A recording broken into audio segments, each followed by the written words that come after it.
Assalamualaikum warahmatullahi wabarakatuh. Selamat malam, selamat siang, selamat pagi dimanapun kalian berada. Semoga dalam keadaan sehat selalu. Pada pertemuan kali ini kita akan meneruskan materi pelajaran yang kemarin mengenai dynamic routing. Ya, pada video kali ini kita akan membahas tentang EJRP. Nah, EJRP itu merupakan kependekan dari Engage Interior Gateway Routing Protocol, gitu ya.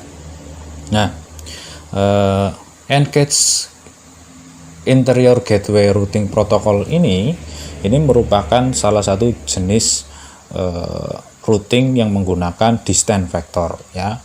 Kenapa ini dibilang advance gitu? Karena si EJRP itu menggunakan hybrid protokol gitu ya. Jadi kelebihan dan kekurangan yang ada di routing protokol sebelumnya itu bisa diminimalisir.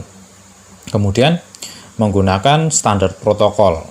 Pada awalnya ini merupakan protokol routing yang hanya dimiliki oleh Cisco, akan tetapi pada perkembangannya si EJRP ini dijadikan standar protokol. Jadi semua perangkat ini bisa menggunakan protokol routing EJRP.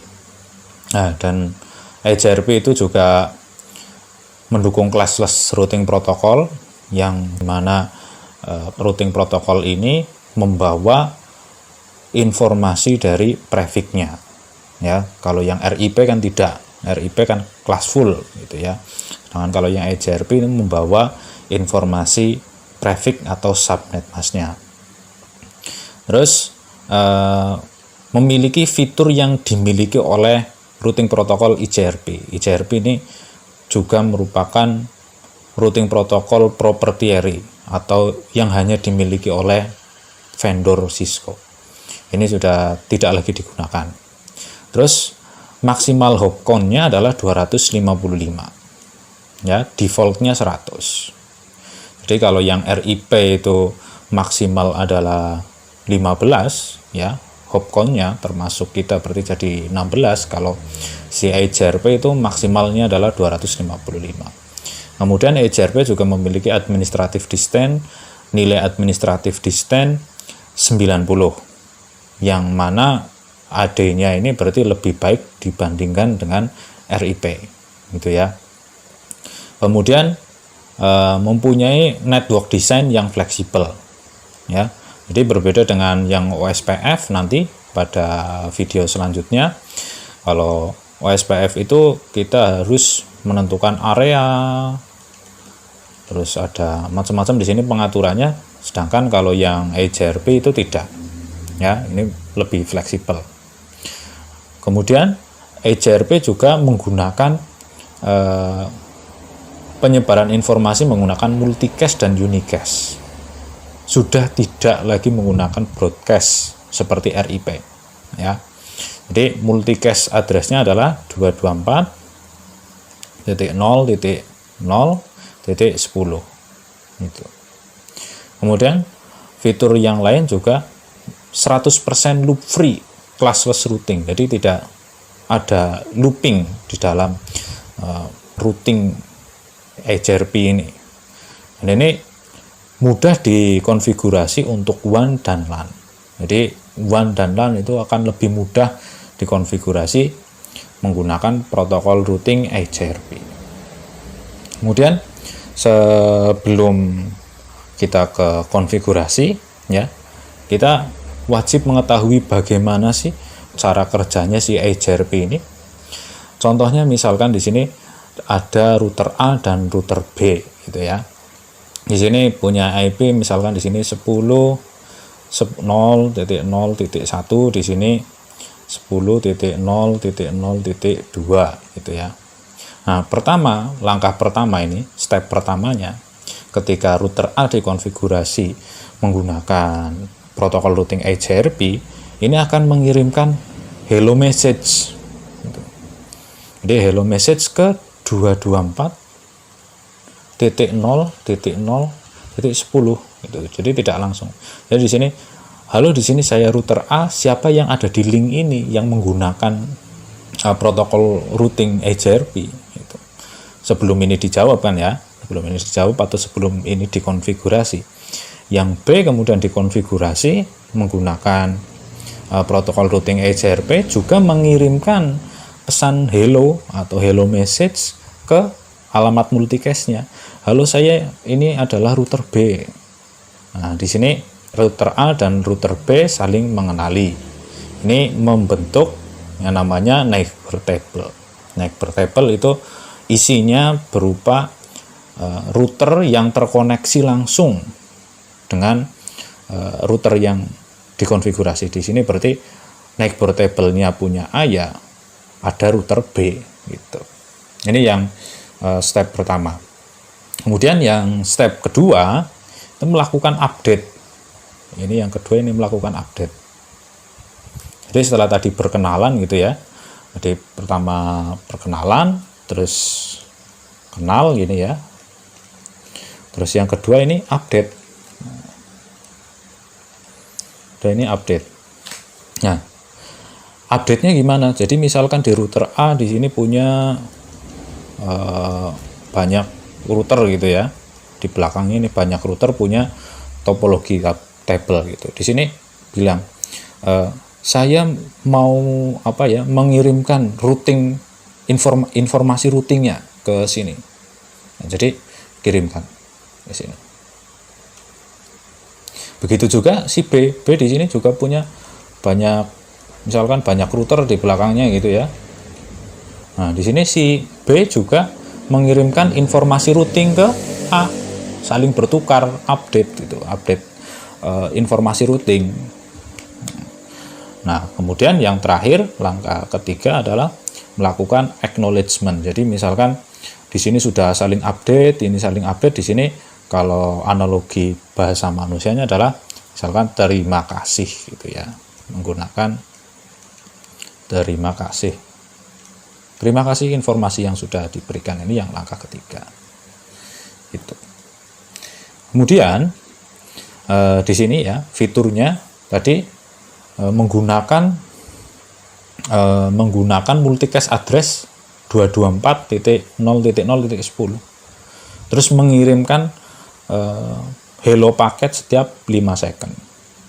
Kalau yang RIP itu kan 30 detik ya, kalau di sini ini lebih cepat. Terus convergence-nya lebih cepat, atau recovery linknya ketika ada link yang down itu lebih cepat. Terus support IP, IPX, dan Apple Talks protokol ini sudah tidak digunakan lagi, menggunakan dual algorithm atau diffusion update algorithm.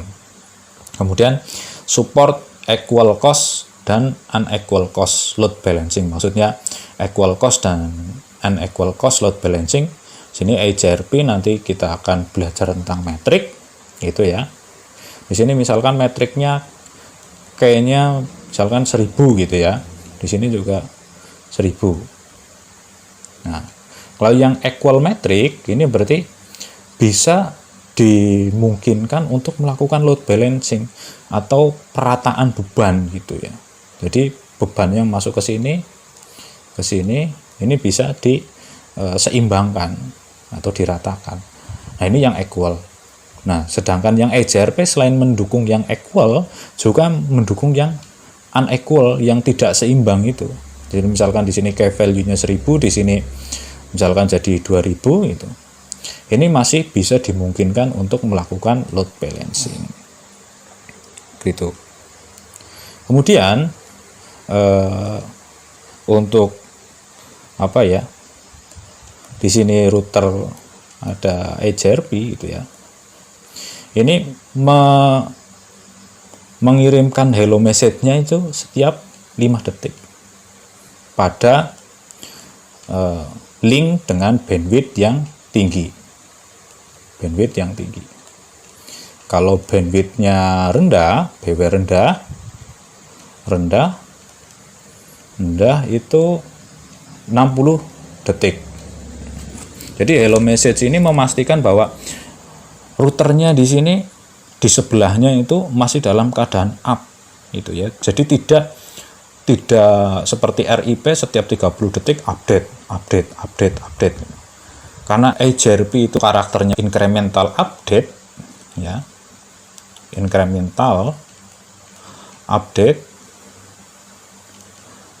Si router EJRP hanya mengupdate jika terjadi di sini penambahan router atau menambah network lagi di belakangnya. Berbeda dengan EJRP. EJRP itu setiap 30 detik langsung ngirim update. Kalau EJRP hanya mengirimkan hello message, memastikan bahwa router yang ada di sebelahnya atau neighbor routernya, tetangga routernya itu masih dalam keadaan up. Jika dalam waktu 3 kali 5 alias 15 detik tidak ada respon dari sini, maka di sini dianggap linknya down. Nah, waktu 15 detik itu dinamakan dead time. Dead time-nya adalah 15 detik. Gitu. Kemudian yang selanjutnya di sini ya. Di sini ada neighbor table. Misalkan di sini saya mempunyai router, terus di sini ada router lagi, di sini ada router lagi, di sini ada router lagi gitu ya, saling terkoneksi. Terus yang neighbor table ini A, B, C, D. Neighbor table-nya si router A itu ada 2 yang directly connected, yaitu B, dan C. Kalau yang D, neighbor table-nya juga B dan C. Yang C, ini yang directly connected langsung gitu ya, A dan D.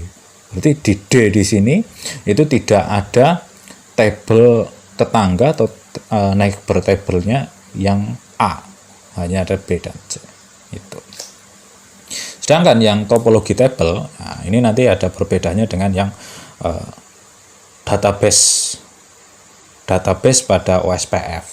Gitu.